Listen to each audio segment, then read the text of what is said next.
រឿងក្តាន់លឿននិងស្មៅទឹកឃ្មុំ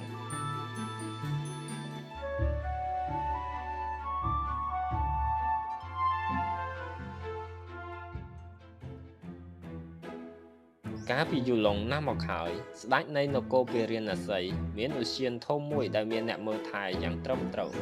មានសត្វប្លែកៗជាច្រើនគួរឲ្យចាប់អារម្មណ៍បានមកលេងឧទ្យានដ៏ចៃដន្យពីព្រៃនៅជិតនោះទើបព្រះរាជាបង្គាប់ឲ្យអ្នកថែឧទ្យានរាយការណ៍ទៅឲ្យព្រះអង្គនៅសត្វណាដែលចម្លែកជាងគេ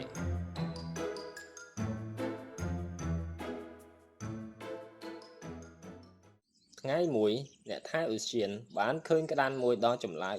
នៅពេលដែលវាឃើញមនុស្សភ្លាមវារត់គេចយ៉ាងលឿន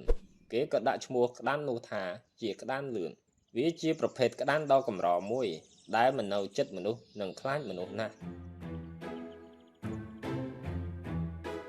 អ្នកថែឧទ្យានបានជម្រាបរឿងទាំងអស់ពីក្តានលឿនទៅព្រះរាជាចាប់អារម្មណ៍យ៉ាងខ្លាំងរួចមានបន្ទូលថា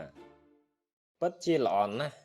តើលោកអាចចាប់ក្តានលឿននេះមកឲ្យយើងតតដោយផ្ទាល់បានដែរឬទេមានបញ្ហាទេព្រះអង្គទូលបង្គំអាចចាប់មកថ្វាយព្រះអង្គបានប្រសិនបើព្រះអង្គផ្ដល់នូវទឹកឃ្មុំមកដល់ទូលបង្គំដូចនេះព្រះរាជាក៏ប្រគល់នៅអ្វីដែលគាត់ត្រូវការដើម្បីចាប់ក្តាននោះក្តាននោះចូលចិត្តមកស៊ីផ្កានិងផ្លែឈើទាំងឡាយក្នុងឧទ្យានព្រះរាជាអ្នកថែឧទ្យានតែងតែបង្ហាញខ្លួនឲ្យក្តាននោះឃើញជាញឹកញយម្ដងបន្តិចដើម្បីឲ្យក្តានស៊ាំនឹងមនុស្សអ្នកថែឧទ្យានបានស្រោចទឹកឃ្មុំទៅលើស្មៅដែលក្តានតែងតែមកស៊ី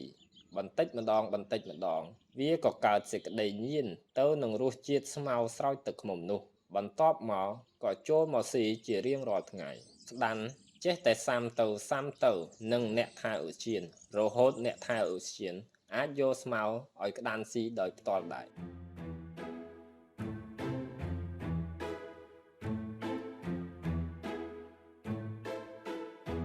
ថ្ងៃមួយអ្នកថែឧទ្យានក៏ដាក់វាំងននពីឧទ្យានរហូតដល់រាជដំណាក់ស្ដេចដើម្បីបាំងមនុស្សពីក្តាន់កុំឲ្យវាផ្អើលបន្ទាប់មកក៏រាយស្មៅដាក់ទឹកឃ្មុំពីឧទ្យានបញ្ឆោតឲ្យក្តាន់ដើរតាមស៊ីរហូតដល់រាជដំណាក់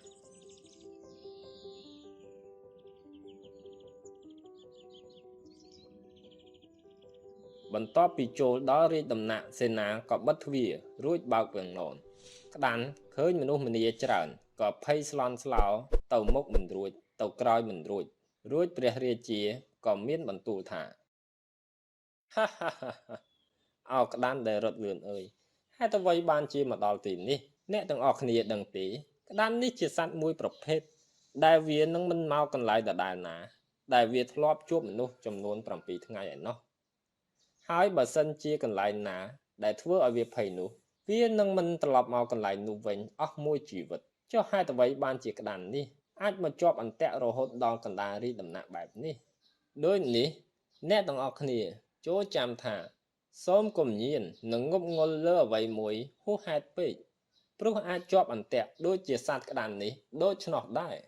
មានបន្ទូលរួចព្រះរាជាក៏ប្រឡែងសត្វក្តាន់ដ៏កម្រនេះចូលព្រៃវិញ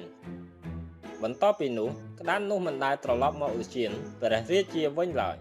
ហើយក៏អស់អាល័យនឹងរសជាតិស្មៅទឹកឃ្មុំនោះទៀតដែររស់នៅដោយការគិតពិចារណាទើបមិនជាប់នឹងអន្ទាក់ជីវិត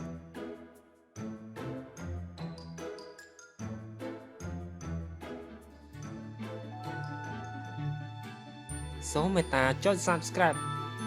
និងរូបកណ្ដឹងដើម្បីទទួលបាននូវវីដេអូល្អៗជាបន្តទៀតសូមអរគុណ